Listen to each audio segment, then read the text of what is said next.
નમસ્કાર મિત્રો। તો લીલીની અંદર ઘણી બધી વેરાયટી આવે છે। એની અંદર સ્પાઈડર લીલી, સુદર્શન લીલી, બ્લેક લીલી, ફૂટબોલ લીલી વગેરે જેવી ઘણી બધી લીલી આવતી હોય છે। તો મિત્રો આજના વિડીયોની અંદર આપણે બ્લેક લીલી કે જે કાળા પત્તાવાળી આવે છે એની વાત કરીશું।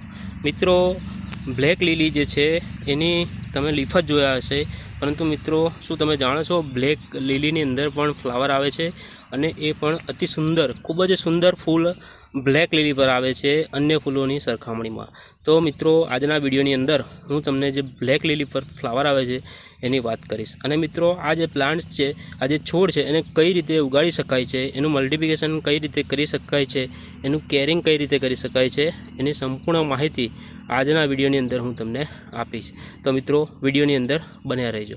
તો મિત્રો બ્લેક લીલીની ઉપર ખૂબ જ સુંદર ગુલાબી કલરનું એટલે કે પિંક કલરનું અતિ સુંદર ફ્લાવર આવે છે। આપ જોઈ રહ્યા છો એ બ્લેક લીલીનું ફ્લાવર છે। બ્લેક લીલીની અંદર આ રીતથી નીચેથી એક સ્ટીક નીકળે છે અને એ સ્ટીકની ઉપર આવું સરસ મજાનું ગુલાબી કલરનું ફૂલ બેસે છે અને જ્યારે પણ બેસે છે ત્યારે ખૂબ જ સુંદર એનો દેખાવ આવતો હોય છે, ખૂબ જ સુંદર એનો લુક આવતો હોય છે। અને વચ્ચેથી આપ જોઈ રહ્યા છો એમ કૌરવ પાંડવની અંદર જેવી રીતે ડાળખીઓ હોય છે એવી ડાળખીઓ આ જે બ્લેક લીલીનું ફૂલ છે એની અંદર હોય છે। અને બ્લેક લીલી ખૂબ જ સુંદર ફ્લાવર આપે છે। આમ તો બ્લેક લીલી જે છે એ એના પાનના જે શોભા છે એ જ છે, પરંતુ મિત્રો ઘણા ઓછા લોકો જાણતા હોય છે કે આ જે બ્લેક લીલી છે એની અંદર ગુલાબી કલરના ફ્લાવર આવે છે।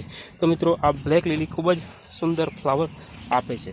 મિત્રો બ્લેક લીલી જે છે એની પર જ્યારે ફૂલ આવવાનું હોય ત્યારે કંઈક આવી રીતે કળી બેસતી હોય છે, જેને આપણે બર્ડ્સ કહીએ છીએ એ। તો આ જે છે એક કમળ જેવી કળી બેસતી હોય છે અને એકસાથે એની પર 2 કરતાં વધારે ફ્લાવર આવતા હોય છે। અત્યારે આની પર 2 ફૂલ આવેલા છે। મિત્રો આના મલ્ટિપ્લિકેશનની વાત જો કરીએ આપણે તો ખૂબ જ સરળતાથી આ જે છોડ છે એનું મલ્ટિપ્લિકેશન કરી શકાય છે, કારણ કે આપ જેમ જોઈ રહ્યા છો એમ આ બ્લેક લીલી છે અને બાજુમાંથી ઘણા બધા આવા બીજા છોડ નીકળતા હોય છે। આ છોડને ધીરે રહી અને કાઢી અને તમે બીજે લગાવી શકો છો અને એવી રીતે આ જે બ્લેક લીલી છે એને મલ્ટિપ્લિકેશન કરી શકાય છે, બીજા એની અંદરથી પ્લાન્ટ્સ લગાવી શકાય છે।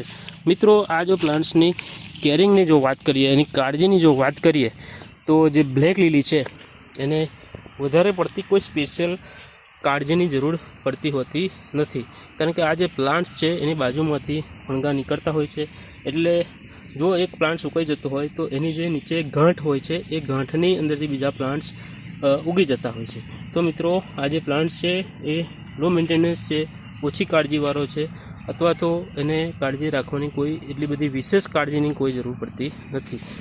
મોટે ભાગે આ જે છે બ્લેક લીલી એના પત્તાના કારણે જ શોભા આપતો હોય છે, પણ સરસ મજાના એની પર ફ્લાવર પણ આપતા હોય છે।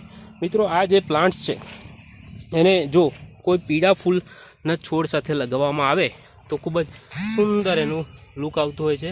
આપ જેમ જોઈ રહ્યા છો એમ અત્યારે આ જે સામે છે પીળા કલરના પત્તાવાળું એ ગોલ્ડન લિજિયમ છે, અને આ પ્લાન્ટ્સની સાથે જો બ્લેક લીલીને લગાવવામાં આવે અથવા તો સ્પાઈડર પ્લાન્ટ અને ગોલ્ડન લિજિયમ અને આ જે છે એનું જો કોન્ટ્રાસ્ટ કરવામાં આવે તો ખૂબ જ સુંદર લુક આવતો હોય છે, કારણ કે સ્પાઈડર પ્લાન્ટની અંદર પીળા કલરના પત્તા આવતા હોય છે અને પીળા કલરના પત્તાની સાથે જો બ્લેક કલરના પત્તા મેચ કરવામાં આવે તો ખૂબ જ સુંદર લાગે છે, ખૂબ જ સુંદર, અતિ સુંદર લાગે છે।